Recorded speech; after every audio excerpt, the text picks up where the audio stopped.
Mhm. Hey guys, welcome to another Thursday evening live stream. Shower Door Professionals on Facebook and elsewhere. Coming to you live from cyberspace. In space. Hope you're having a nice evening, a nice week so far. I'm having a great day. Got a pretty good group here. What? There's nothing on TV? What is that? Football? Is there football? Who's playing? I don't know. Yeah. Good to see you guys. Thanks for joining us. Um, My brother stopped by today. He's in town. He lives in Phoenix. He's like kind of retired, kind of like me. We're not very good at retiring. It's like got to do something, right? So he became a general contractor. He got his general contractor's license. So he's dabbling in that, but he was in town, stopped in to say hi, so it's cool seeing him. Um, we don't see each other much these days, so it's a blessing. My brother. Yeah, just kind of just reflecting on life and just being really grateful today for everything that I have and the great people in my life, including you guys. I'm thankful for being a part of this group and just all of the wisdom that I've gained being a part of it, and the stuff that you guys share and just kind of letting me just be myself and it's awesome. I think I've got things going on in my life that a lot of people don't, and I'm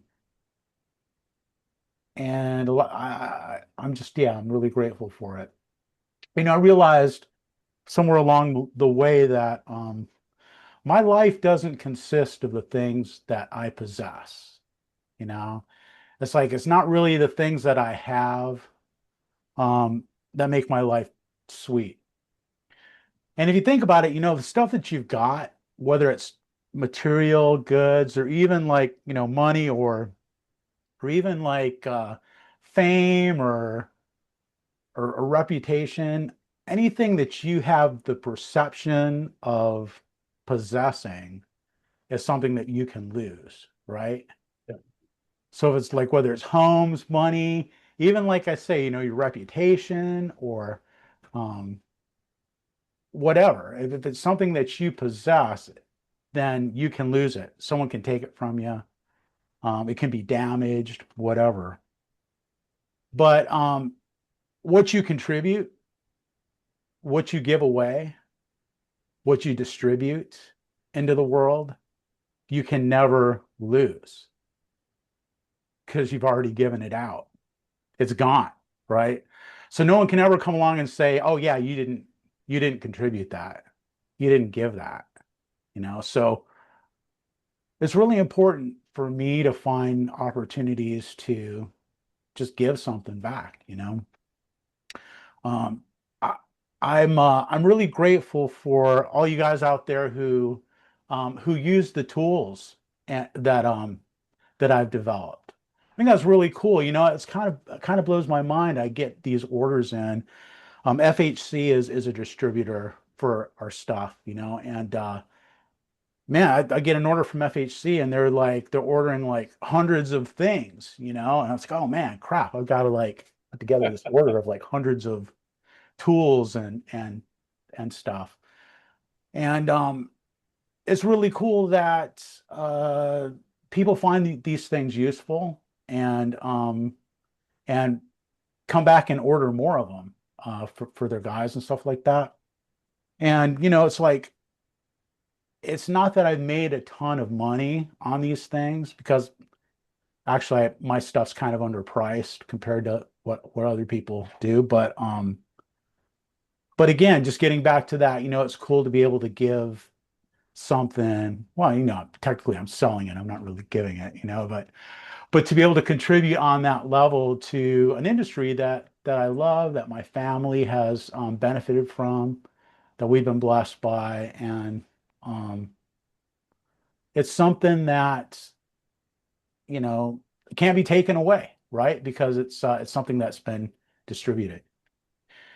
So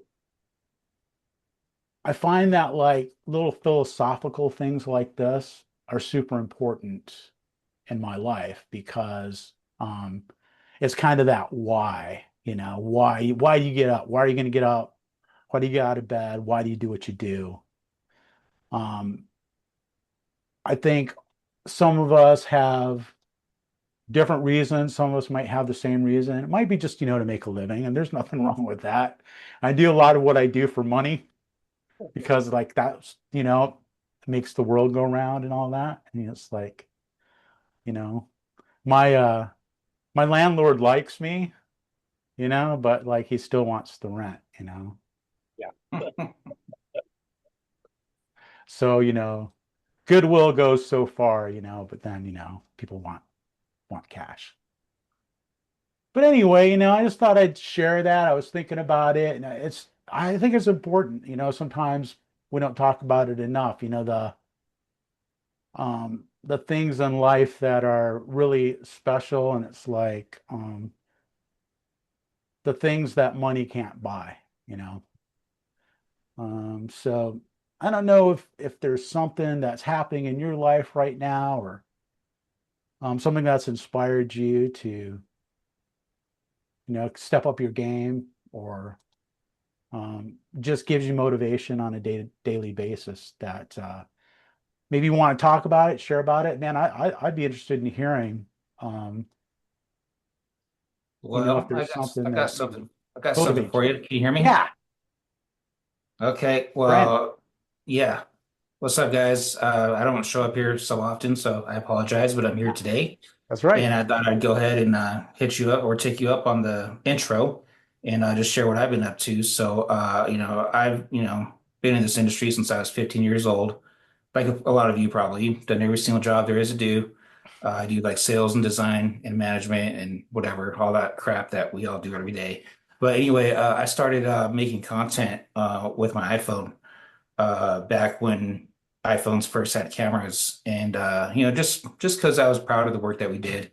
And then eventually I turned that into like a whole content creation thing that I've been like doing for years. And just this year or the past couple of years, I've been like trying to like take that to like a whole new level after I ran into Keith Dubin at a glass build like maybe 4 years ago. And he was like looking at my LinkedIn stuff, and he kind of gave me the kick. He's like, just do it, man. Just go for it. And so I did. And so now today I make content for a lot of folks in the glazing industry. And that's kind of like my way of giving back. Because yes, I do charge for hard work, but I also do a lot of things for free, and I also give back to some of my clients. And it does feel really great. That's like something that can't be taken away. In fact, just today I filmed I filmed a cinematic sequence at Moffett Glass for one of my buddies, Jim Young. I'm not sure if you know him. He makes a lot of TikToks here in Colorado. So Familiar with Moffat. Yeah, I've heard about those yep, guys. Yeah. yep. So we linked up, and he showed me his toys, I showed him mine, and we made some cool videos. So that's basically what excites me these days after doing exactly the same thing, just in different ways for all my life. Yeah, kudos for that because, it's not easy to do that. I've tried my hand at doing some content, and it's a lot of work, man. I mean, I don't know how people find the time to do it. It's got to be something that you really love to do and really have a gift for doing.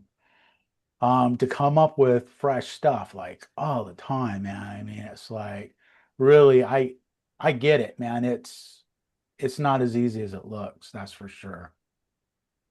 Yeah, it's tough, but yeah, I do actually like it. Yeah. Yeah, It does bring me joy to play with my cameras, learn new editing techniques, learn about audio. Like I invested thousands of dollars to teach myself like all of these skills, specifically to apply them to the glazing community. so like what's one like quick tip that you would give someone like about content that just a quick little hack or something? So the best thing you can do is don't overthink it. Just hit record and be yourself. And that's it. That's literally it. That's good advice, man. Hey, Scary. Brandon, Sounds where are you in scary though. Colorado? What's that? Where are you in Colorado? I'm located in Denver, Colorado. Yeah, right. I have a customer out here that I've done work for, and her daughter lives in Golden, Colorado. That's not far from here. That's something you'll service? Or? Oh, absolutely. So obviously, I work at a glass shop. That's why I'm here, and we Yeah. service the entire state of Colorado.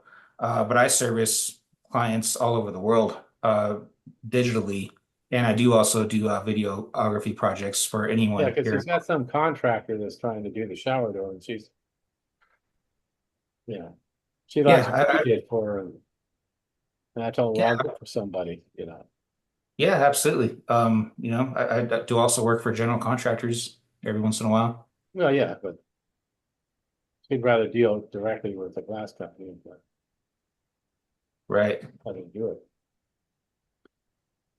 Yeah, your Yeah. story reminds me a little bit of like Rob's story, because Rob started out just I'll tell this story for him.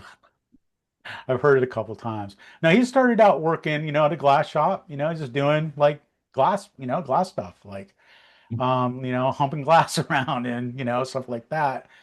Found, started messing around with, in the digital world and realized that he had a real love for that. Man, it took him in a totally, not a totally different direction because he still works, closely in the glass industry. Have I got it right so far, Rob? Absolutely. Yep. It Rob, are was, you here? What's up, Rob? Can you just tell me your story from your perspective? Because that's very intriguing to me. yeah, same thing. 17-year-old best friend said, come get a job. I was like, nope. I did it, of course, because you need one. And about 3 years in the industry, like my nickname was sawhorse because I was good for holding tools. And the owner would just tell me they would do commercial glass, windows, mirrors. They had all the apartment complexes locked on contract just as a user in Austin, Texas. And before competitors came in and really hit the volume, I just got to see the ground level of a chaotic glass company where everyone just does whatever they want. The owners, you don't like it, there's the door. And that's how it was in Texas and right to work state. And y'all wouldn't love it here. But over time, uh, they kept it the same. I left, did a bunch of ads, a bunch of other stuff in the world. 5 years in that glass company, running my own truck, doing jobs, mirrors, windows. Got a lot of the scars on me from that. Said I'd never go back when I left, and understood it from the installer's perspective. And then 15, 20 years later, the nephew comes in back to that company, third generation. Uncle's phasing out. So this 20-year company gets to see somebody that a young person who has ideas, who isn't being told, no, nah, not right now, keep it this old way, which is a lot of the ways that father, son, third, second generation deal with, where owner wants it one way, built the empire that way, so they're going to keep it that way. And new person has some ideas, wants to test, wants to try, at least like that, and it would shift and reshape the whole process of their business. So I got to experience none of the pushback. Y'all have ideas? Go. Like uncle's going to the meeting for Masons and he's going to go to dinner here and lunch there. As long as things are running as he built them to, then solid. Bills are paid. He's got the third new truck. He's happy. And we're just trying stuff. I want to shift the showers. Let's try it. And I just was helping them having my own agency. And get them ads, right? They think they just want ads. Here's new leads. They break process of having the showers, process of receiving, breaking stuff, shipping stuff, ordering right, guys on site not knowing. So having a bunch of new leads just identifies where your holes are in your process. And then instead of like bailing on them as I got to as a media person, when you just run ads and you just do social, you get them the jobs. If they break it, sorry, like I got you the leads. I have 50 other clients. I'm getting leads. I'm going to work with people who handle the leads well. Well, here was a family. These are my people. I was watching them burn alive. I know they talk burn alive. Let me help you out with that process of handling the lead. Let me sign in the 9X and receive the leads for y'all. Communicate back and forth. Get this estimate process down from 3 days to 1 hour to 20 minutes to 5 minutes. Like each little improvement just helped them, and it was a different app, a different tool. I had no insight on how they were doing it. Just tell me what y'all are doing. I'll find out what's free out there, and then we'll pay some stuff and test it out. And over the years, I was helping my friends and family grow their company. With my best friend Chris Lugo still working there 20 years later, like these were my people I was helping, and I was financially well off on my other business that I didn't have. It wasn't about money, so I was just naturally fixing all the categories of the business. And in the end, I'm like, oh, this is what I'm doing. They now have 4 or 5 friends. Other people want the same kind of software we've implemented. Cool. Let me just make my job helping people with the tech side, because what they were introducing me to was a bunch of them around the United States and around the world.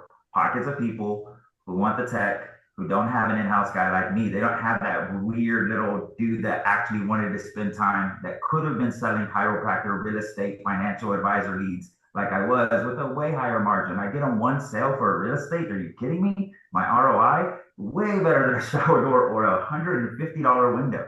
But it wasn't about the money. It was about helping my people, helping their processes. And it turned into this magic where, holy crap, this is just what I do. That people pay me monthly to help them manage their software and be this stuff don't work. How do I get this to do that? My stuff ain't working. How do I upload? The guys would want to do this, and I have to go double this, and all those chaotic things to me are like music to my ears, because there's just solutions everywhere. There should be no repeated problem. There's solutions everywhere. Just which one do you want? And that became my role. And all of a sudden, I flip around and I'm getting paid enough where this is my full-time life.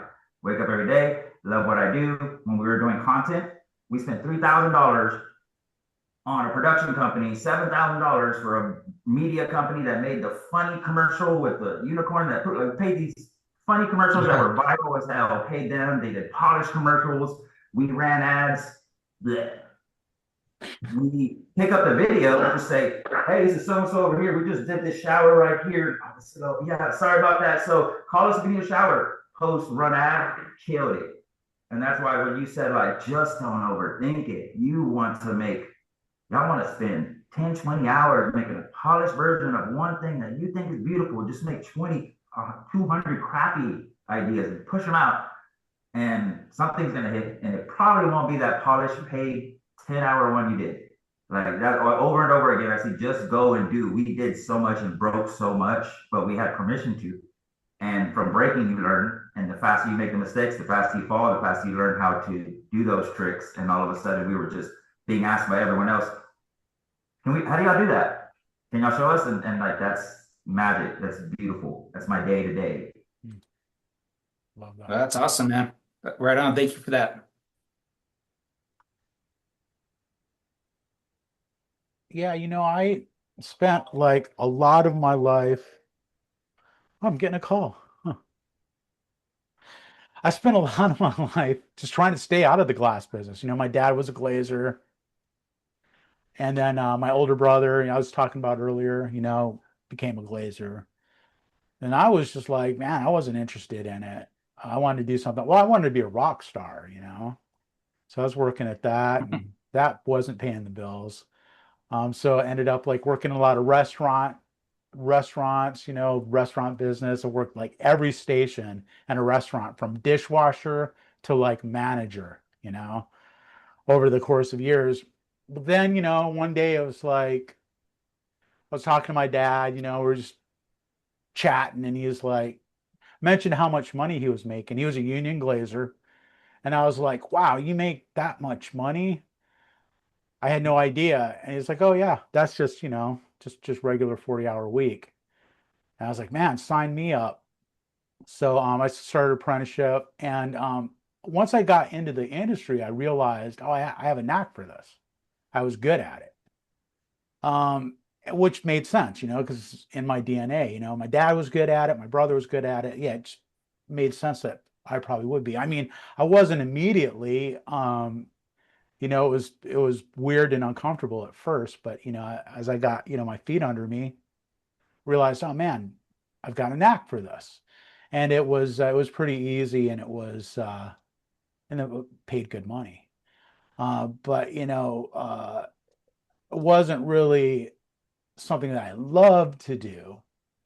But after I'd been in the business for a while, I thought, oh man, I'd like to start my own business, going business for myself. And I found I loved working for myself. And so that was kind of like, that was where I found my happy place was, being self-employed. And then glass just made sense to do it in glass because I knew the industry, I knew the nomenclature, I had connections in it, and it was just the natural next step, if I was going to go into business. And not everybody likes being in business. My dad, we tried to talk my dad into starting his own glass shop. He wouldn't do it. I mean, it was just too easy for him to go to work and get a paycheck, Yeah. which I totally get, you know, that totally makes sense. But I don't know if I could ever go to work for someone again. I mean, I can't imagine just being an employee and like have to show up and clock in. Oh man, maybe I could. I don't know. I couldn't. Once I could walk my dog. Once I just moved to that house, and it was like this house in Buda, my hometown, that I said never go back to. All of a sudden, I'm moving back for a cheap place to rent, and I'm walking my dog every day. And for like 8 months, like whenever someone wants to go to lunch, Monday, go to groceries, at a grocery store at 10 o'clock in the morning, hella difference than 5 p.m., 6 p.m. going to build, driving in town, period. And once I lived like the freedom of being able to do that through the workday, and then the glass shop called with the opportunity, hey, come, we'll practically double what you're making. We just want you in house in the shop because then you can also receive. You can work in doing what you're doing, but you can receive too. Handle this. The girl in the office, like we have to have a whole nother employee because the person in the office that's there when trucks come in can't actually go and help the guy unload. So sometimes we're losing that process because the people who deliver to us, so they wanted me in house. But before I experienced that freedom, hell yeah, what are you talking about? But once I did that, I'm like, no, you can't buy, no, like there's no buyout no more. I've made enough from doing my own thing that you couldn't buy that. And that's what it's about for everyone. Like whatever work you're doing, just if you love your day to day, your values, what matters more? When she walks in the door and says, do you want to play? It's a yes.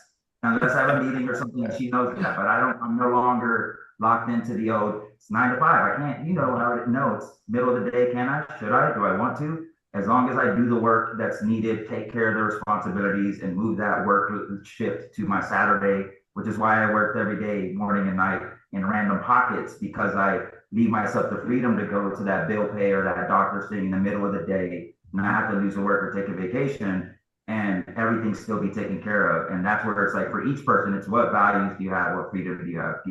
Before that experience, it was morning and night. You need me like 7 days a week, morning to night. I am in crush it mode. I am in build an empire mode. I have lived and had fun, so I'm in that mode. And before, when I first worked for that glass company, I better be off at 5. If we can be off at 3, awesome. I'm going to complain about my paycheck. I'm going to complain about not making enough money, but I'm going to come in as late as you let me and leave as early as you let me every day. Because my goal was life, living, YOLO. You only live once, young kid lifestyle. But each of your people have their own priorities and values in line. And if your requests from them match that, they are in a happy mode where they're just willing to give to you and not leave to do something else. And for me, my final happy mode was the freedom of autonomy, creating your own schedule. That's what I'm after, man. So like I'm doing a ton of work at Baron Glass, tons and tons of work. But then at night I'm doing this, and like one thing that I've struggled with is like I kind of learned to like batch, my tasks. So I have like a certain thing I do like one night, and then I only do that one thing, and then I do like the next thing the next day. And so like it was like about saving like energy, right? And just like only doing certain things on certain days, and it like actually opened up a lot of time for me. But my ultimate goal is to be like what you just described. Like that's where I want to be, but I'm just not there yet. So I'm in grind mode on my own thing, all well doing the full-time thing at a glass shop, just like everyone else. Well, that's how I start, because like I want to do this. So you're already like leaps and bounds ahead of other people in that mission. Because I think everyone's in their own spot. The amount of people I've talked to that tell me, even the pest control guy that came over the other day, I was like, he was talking to me about his grind and adding new trucks. And when I pulled up the book Buy Back Your Time by Dan Martell, which we talked about at length, which is pretty much how do we come from our grind mode to that? Those talk about the systems. My pest control guy was like, I just got that book. So it's like, it's great that the mindset of that. I know Ryan's working on his own thing. Adrian has his own. Each one of us is in our own spots of nightmares of what that is, what we're trying to get ourselves out of and have other people start doing so that our time can be spent on the things we enjoy more, because we find ourselves doing things that we don't enjoy in bulk. And that little buying back your time concept of digitizing yourself or systemizing yourself or just simplifying what you're doing in general. Because the first thing we had to do at that glass shop wasn't get more people. It was stop doing 19 products with 5 different prices for each person that came in the door. Simplify it, because then every new guy that came in didn't have to know how to do windows, mirrors, balancers, shower doors, sliding patio door repairs, rollers on the bottom. There's all these concepts you have to understand with each one of those, and depending what year, make, and model of that product was, like, yeah, I can do windows, but can he run his own truck? Most likely not. But if all you did was windows or those categories, the more you simplify it, even in your own business, like whatever you're doing on the servicing glass business, the more you're just doing one thing well and killing it, like that supply. Yeah, it's a niche market. Yeah, it's a niche market. So I did exactly the same thing at the company I came to work for 6 years ago. So we only do custom home builders, custom homes, shower doors, glass railings. We don't touch commercial. We don't touch windows. We flat out refuse them.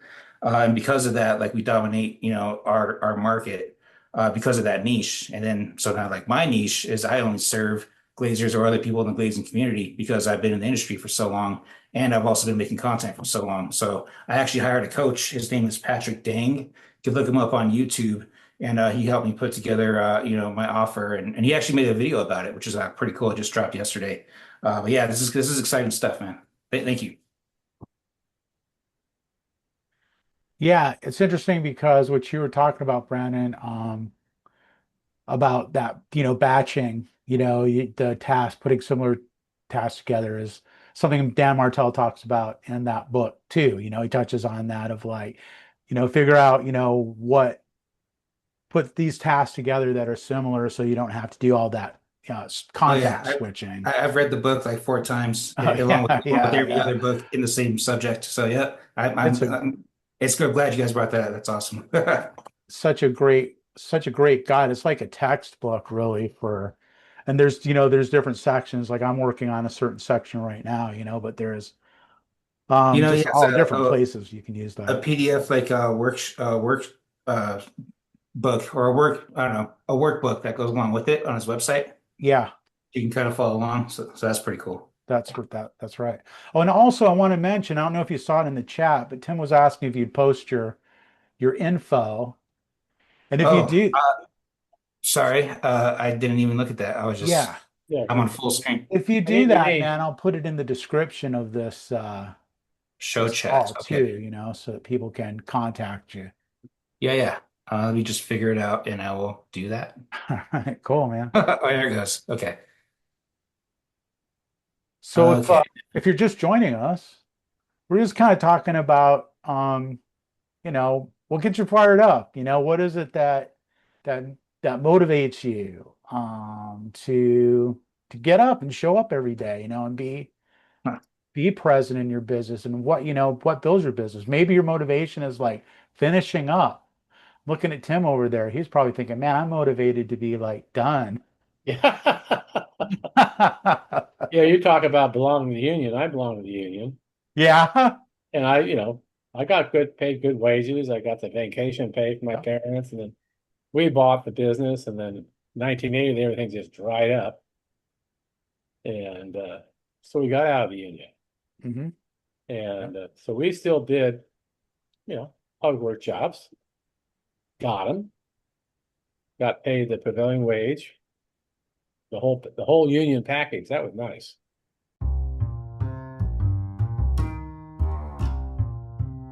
This episode of the podcast is brought to you by GlassGadget.com. Showcase Innovations creates tools that help shower door installers be more efficient and save time. Check out glassgadget.com for more information.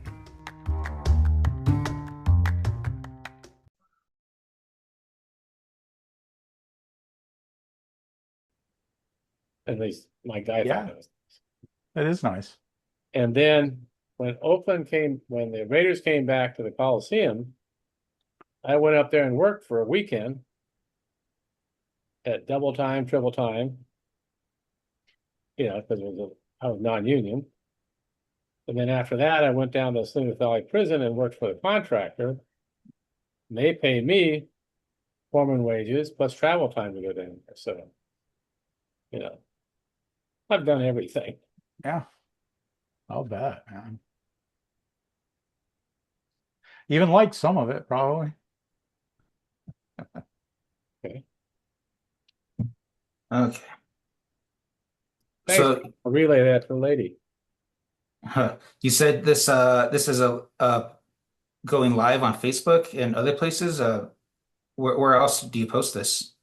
On YouTube, we've got a YouTube channel that this gets posted to, and then it's on audio like everywhere. So you can on any platform you can find the podcast. Yeah, it's blasted to all podcast channels. So whatever you're doing, Apple or Spotify or whatever, you should find this podcast there. Is it called Shower Door Pros everywhere? It is, yeah. If you search shower door professionals, you'll find it. Okay, I'll find you on YouTube. Thank you. Yeah, cool.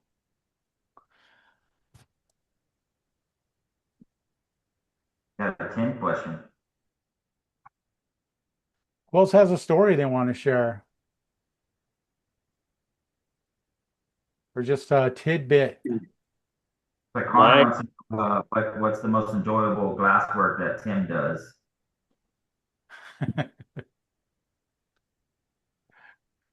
He said, Tim, what's the most enjoyable glass work you do? The most adorable. Oh, enjoyable. Is that directed at anybody or? What's that now? Who's asking Tim? What's the most Oh. enjoyable glass work? Connor's putting the kids to bed, or he'd jump on, but he asked Tim, what's the most enjoyable glass work? I mean, I've done storefront. I mean, I enjoyed doing. I mean, commercial. I love doing that. And back then, heavy shower doors didn't exist. And you did stick showers from Egglite Bronson, and then the heavy shower door business came along. We got into that, and we just keep doing service work and keep on going. So, I used to love commercial. I really enjoyed it. I mean, it probably was the most fun. oh yeah, Like curtain wall. I used to love to do curtain wall because like other people were intimidated by it, especially like radius. oh yeah. Radius curtain wall is the best because people are scared to death of it. And the truth is, it's like the only way you can mess up a radius is to put a flat spot in it. Because if you think about it, you can stand on a storefront. If it's straight, you can stand at the end and look down and you can see if there's anything wrong. Yeah.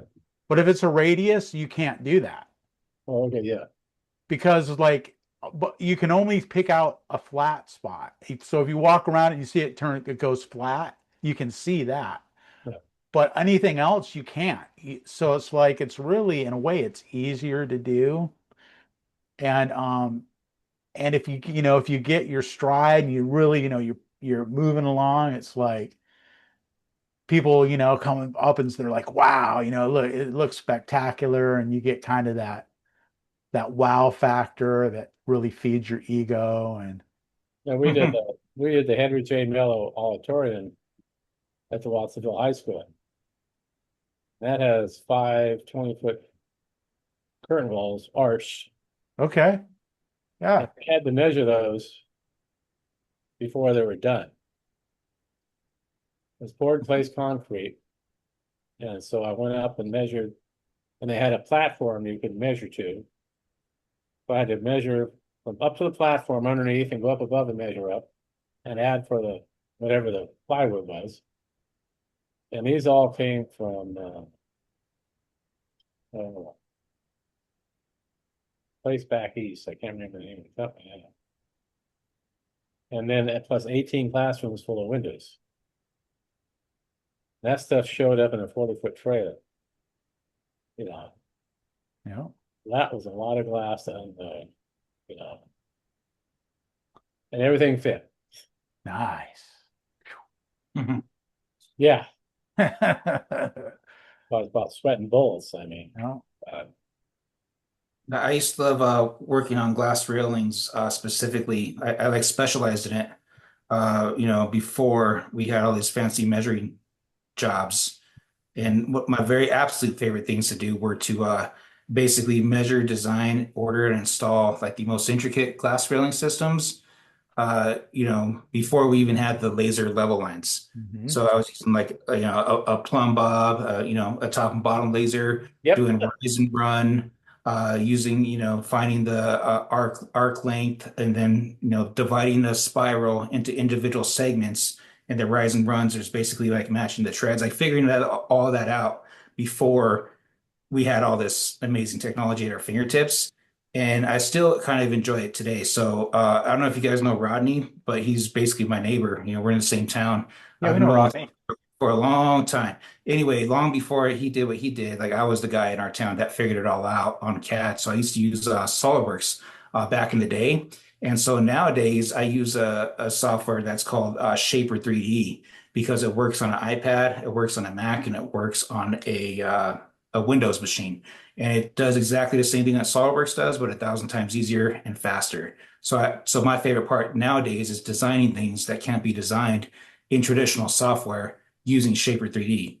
Not because, I have to, just because it's cool. Like it's different, and So it's called what? Shaper 3D?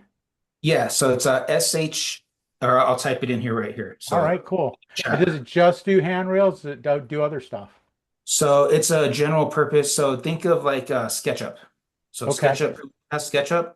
Shaper 3D is like something similar, but I would say it's like more powerful and more intuitive. So anyone who's ever done any kind of CAD ever, even people that have never done it, can probably easily pick it up and learn it. They got like tutorials online. I've made several videos about it myself, I think on YouTube and LinkedIn, but I'll drop it right here. Awesome. And the best part, the funnest part, I would say, is the end because they have like photorealistic features. So you can make the glass look like glass. You can like change the tint of it to make it look like Starfire. You can make your grab bars or whatever look like brushed bronze, and you can change the lighting. And it's just a really cool, really, really cool software. Anyone that's ever done any kind of CAD, I highly suggest that and you have an iPad, like that's the best. Like using one of these, the Apple Pencil, to do 3D modeling. It's so fun. That's my favorite thing to do these days. Okay, right on. You ever use Fusion 360? Nope. That's like the AutoCAD, the kind of latest AutoCAD. That's what I've been working in. It's pretty complicated, it takes quite a bit of practice just to find your way around in there. But Oh this yeah. looks pretty interesting. Yeah, so SolidWorks, so before Shaper 3D, I used SolidWorks. And SolidWorks is like what engineers have been using to build rocket ships for forever. It's like really robust, really complicated. And it's like you said, like there's so many different options, so many different menus that you have to go through to get to what you're trying to accomplish. And then there's updates and things change. So Shaper 3D very much reminds me of SolidWorks and the way that you control geometry, but they make it very intuitive. So in other words, like when you're trying to do a certain thing, they only show you the tools that you can use, right? So Okay, it cuts down on mistakes, right? that's brilliant. I know exactly what you mean because when you're in AutoCAD, it's just like everything, every Yeah, tool everywhere, and it's like, and yeah, and there's a lot of them. I mean, you can do anything yeah. there is that can possibly be done. Um, but you don't need all that. I mean, because there's like sheet metal, there's like, I primarily do modeling things up for 3D printing, right? Just doing like prototypes and stuff like that. Mm. But yeah, it's insane. It's all you need like a degree to use this Dude, stuff. that is like the perfect one of the perfect use cases for Shaper 3D. They have it for free. I think you can download it and try it for free. And you can only Awesome. see like one project at a time, until you upgrade. In fact, I think I have a discount code. All right. Uh, Oh, because I did a brand deal with them last year. I don't know if it's still going, but I'll drop it in the chat and we'll see, what it hurt. awesome. I'll check it out for sure. I think Yeah, it's when we just did this high school, the company was F-Code that we ordered everything from. And the curtain wall, it was glazed with 1.5 or 2-inch aluminum sash windows too, that were harsh. Quite the interesting job. nice. Love it. Good stuff.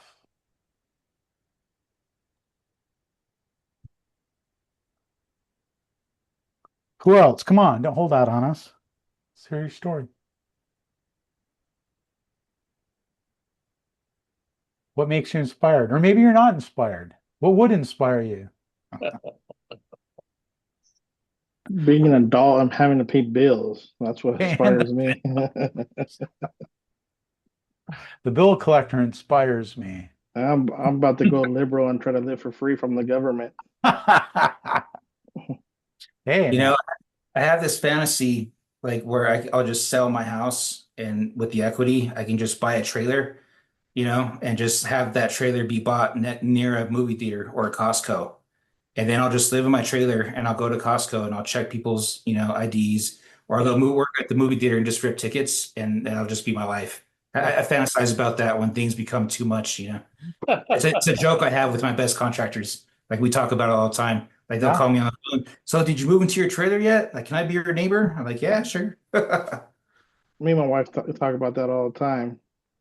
We actually that was probably what that was our plan. So both my kids, I have a son that's 16 and 18. So I'm like, damn, boy, I told my wife, man, we're gonna be young still. Kids are gonna be older. We could just, buy a trailer, just travel. And freaking that one night in Mexico, I had a little bit too much to drink. 8 months later, got another one.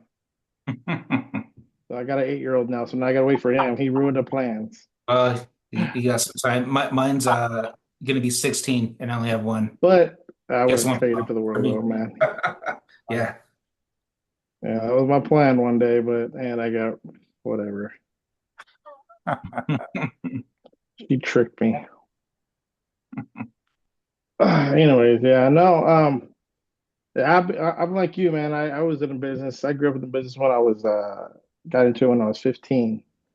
My dad, he actually worked for a company here locally in town, and he got tired of working for people, so he opened up a business, a glass business with a partner the first time.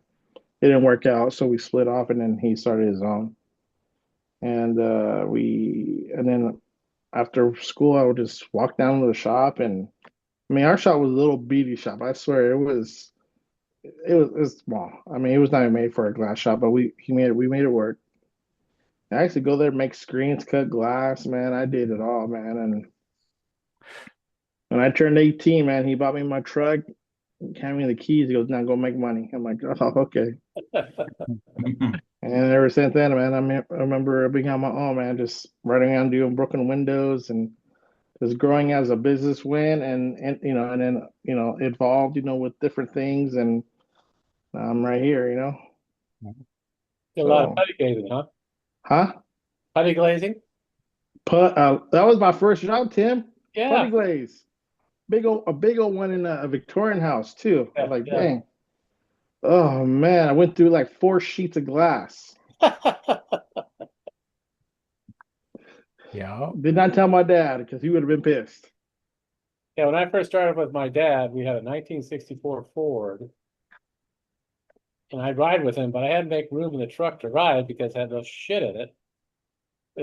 I had to clear a spot for me to sit. You know, Yeah, and and we had some great times with my dad, man.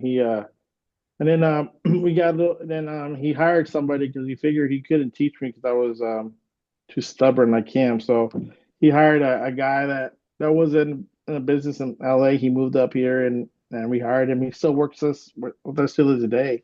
Yeah. He's like 70.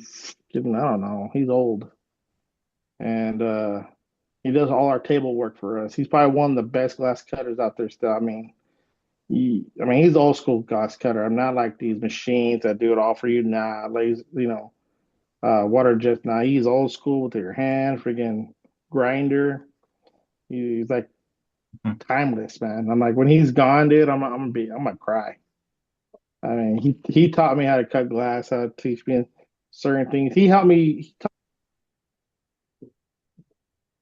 Semi-frameless, but that's sort of Donovan Land.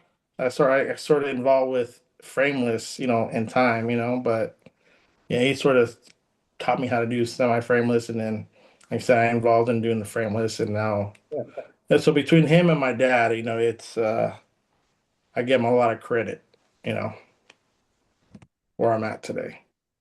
When I started, we used to do full frame ones from there to shower door.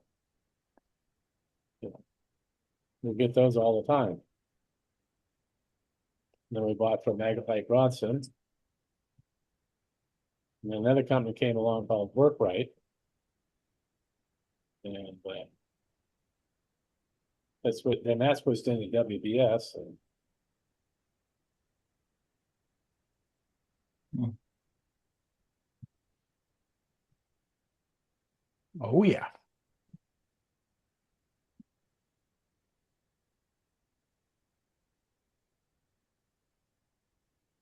Yeah, I order from WS still. That's who I order my semi-frame. But everything else I get it from Glass Fab.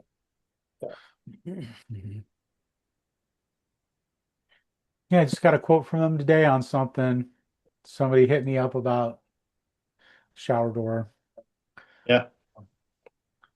I'll do one of those every now and then, just for, stay in practice. yeah, don't want to get rusty at it.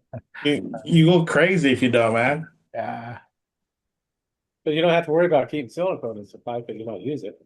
that's it. And when I'm charging, I'll do it. Hey, It'll be expensive. Chris, talking about no silicone. Okay, so so I did your little seals on the bottom once on a job. It turned out pretty good. I liked it, but you never have trouble with like returning with the seals getting moldy or anything like that in time? Huh. That's a good question. I'll tell you this. I haven't personally yet, but it's going to be a lot easier to clean than if it was silicone. If it's Yeah. silicone, there's nothing you can do about it. Nah. But if it's one of those little plastic seals in there, you could probably get in there with a brush and some bleach or whatever and clean it up. You know what I That's the mean? only that's the only thing I was worried about. Like, this hopefully doesn't get, water, it gets all moldy and stuff. Yeah, yeah. Because you know how the bottom slip gets all nasty and moldy? That's like I was just thinking about that. So Yeah. that was the only time I did it. I didn't do it again. I was like, I don't want to deal with that problem. You sure about it, huh? And I mean, it's a good thought. It's a good idea, but just that, because at the end of the day, they're still gonna call you, still gonna be your problem, at the end of the day, if that happens. Yeah. Yeah, there's pros and cons to everything. You just gotta weigh it out and figure out what's best for you. I tell you what, it was a lot quicker than so I was like, oh, we're done. Let's go. I'd like it, like I'd be working out of a van. I have, the bottom of the glass, pointed out, and just stand there by the van and cut those strips and those pre-taped strips, cut them and just stick them on the bottom, and then walk it in there and just you don't even need pads No, because you you don't. set it right down on the tile because you've got that That protection. protection, and then just set it in place and boom, it's like you just got your gap is perfect at the bottom. It's totally invisible. And if your gap is a little off, you can pull it away and it sort of flexes a little bit. And Exactly, it'll give a little bit. I like that V-shaped one. that's the one I used. I used Yeah, the V-shaped one, totally. yeah. Yeah, but you could use other, if it's the gap, if you need to, And you can like glaze it in there too if you need to. Like you can just spray a little alcohol and push it in like you would, glazing rubber or whatever. So it's it's a solution. Is it the solution? I don't know. But it's a solution. And it keeps you away from the caulk gun, man, because those things are terrible. I just threw away my caulking gun. I don't even, Um, yeah, I don't even need one anymore. nah. I Come went back. I went on. back to it. I went back to it, man. You know, I did like the fact that you don't see the block in the bottom. Like, oh, that's pretty nice, you know? That too, man. That's a So, good point. Yep. Yeah, it's got I really like it. Yeah, and if you need the extra space, you can always yank it out of there, and just because I do it on the wall side too. yeah. So, Really. just you don't have to worry about bumping it in the wall. It's like I like it.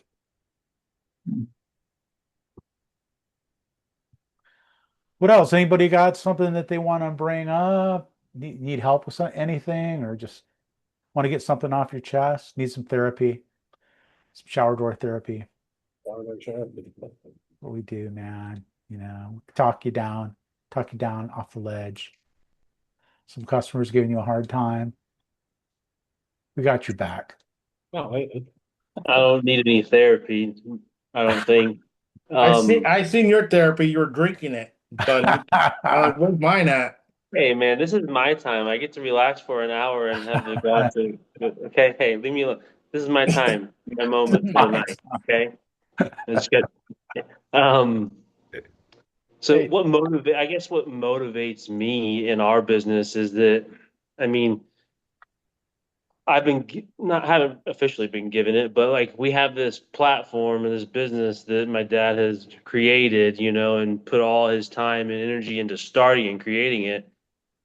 And I've been giving a really, really good opportunity and a launching pad to make something great. So what motivates me is knowing what it can be and what it can do for one, our family, and two, the people who will end up working for us.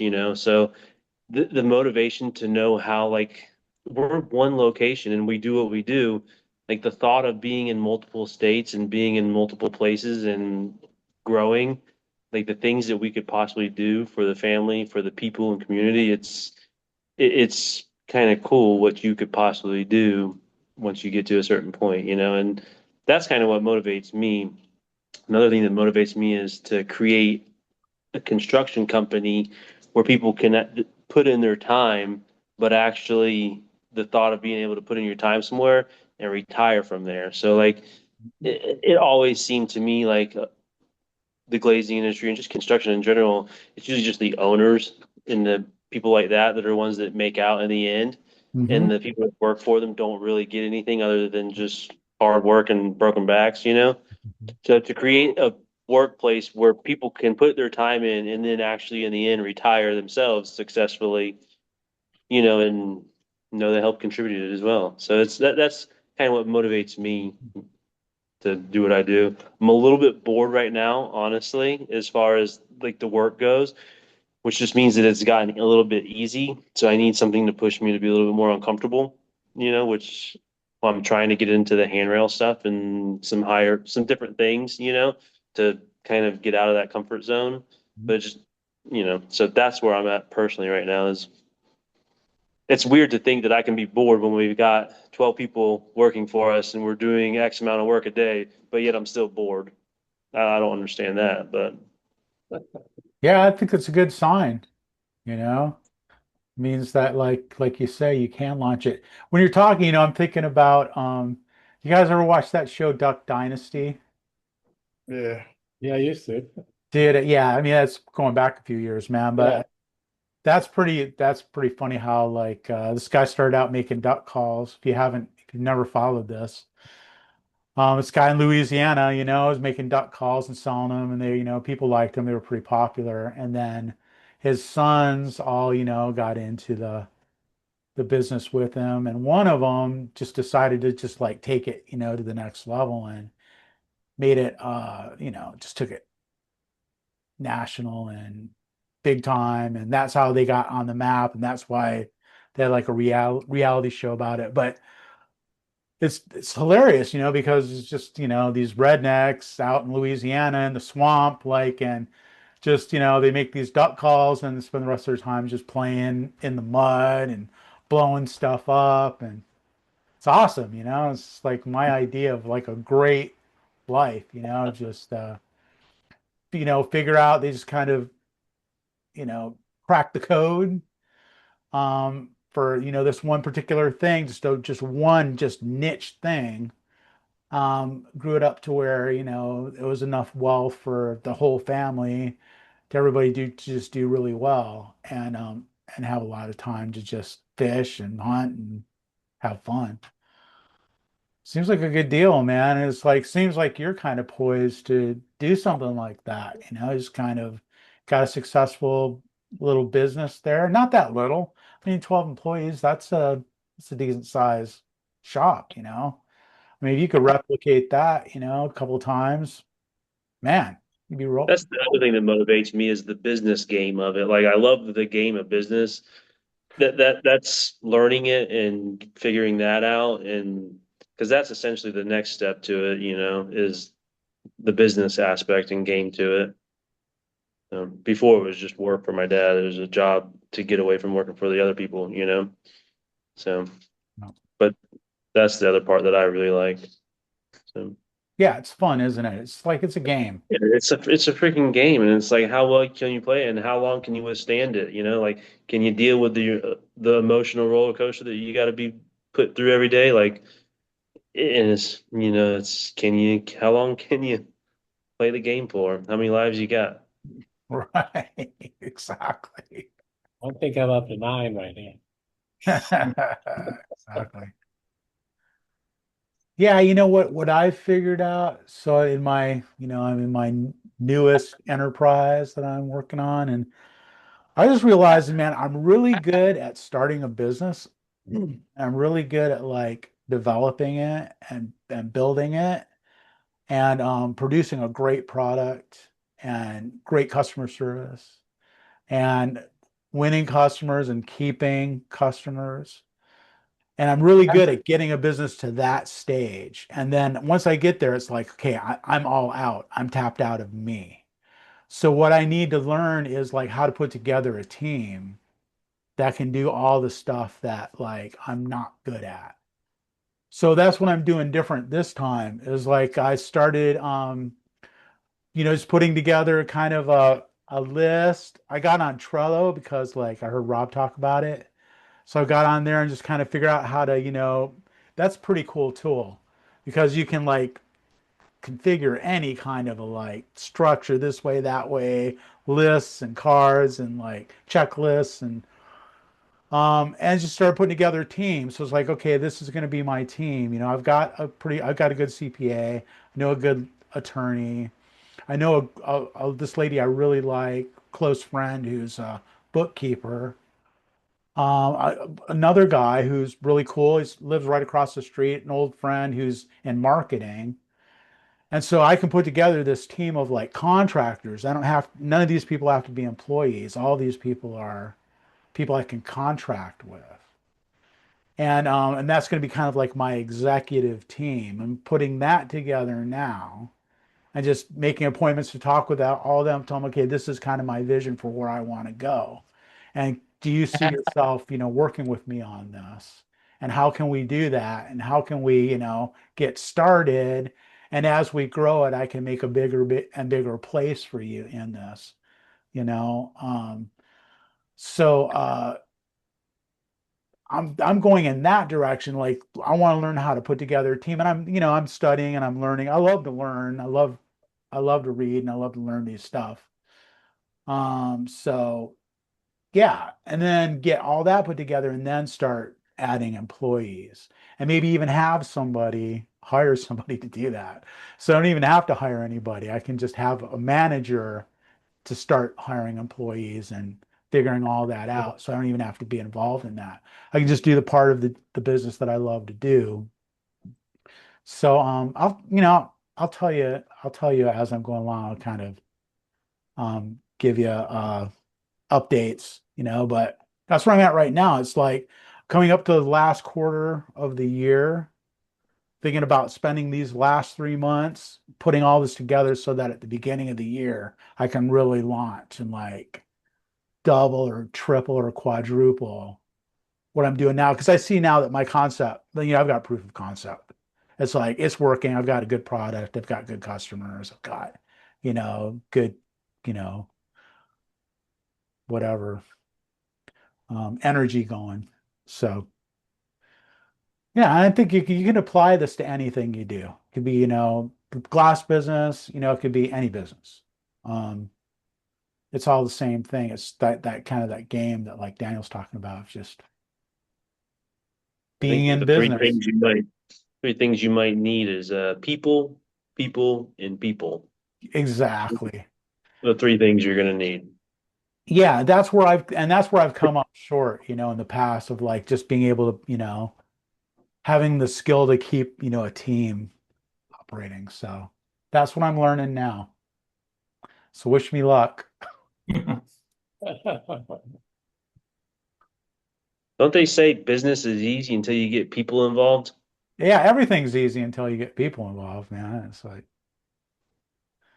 but it's just not enough of me to go around, It's like I can do a lot, but not nearly enough. And it's like Dan Martell says, 80% done by someone else is 100% freaking awesome. That's my world. My The world is 80/20 rule. I do 80% So of I it believe for it. you, and you do the rest. So That reminds me of that movie, Multiplicity. Have you seen that movie? I don't think I have. It's with I can't remember the guy's name. He's an actor. He was the like one of the original Batmans, and he clones Yeah, himself. Like, Michael Keaton, maybe? Yeah, he yeah, clones Michael himself Keaton, over and over again. Multiplicity. So it Okay. sounds like you just need to clone yourself. So he has Yeah. like four clones of himself, and each one of them has a different personality. And so the feminine one, he leaves at home to clean the house. The tough one, he sends to the job site to deal with the contractors. And like the dumb one, I don't know, he has him cutting the grass. I don't know, but each one of himself has a different personality. And so that's what you need. You just need to clone yourself 5 times. Exactly. I'm ready for AI to come out with a robot that look like me. Then we'll take care of that. I got you. Just Dude, that's scary. go get that. It won't be too scary. I'll straighten it up, give a nice little haircut. All right. All right. All right. Well, hey, thanks for hanging out. Good chat. Feel like I'm smarter than when I started somehow. See you guys next Thursday. Have a great rest of your week. All right. Good night. Good night, everybody.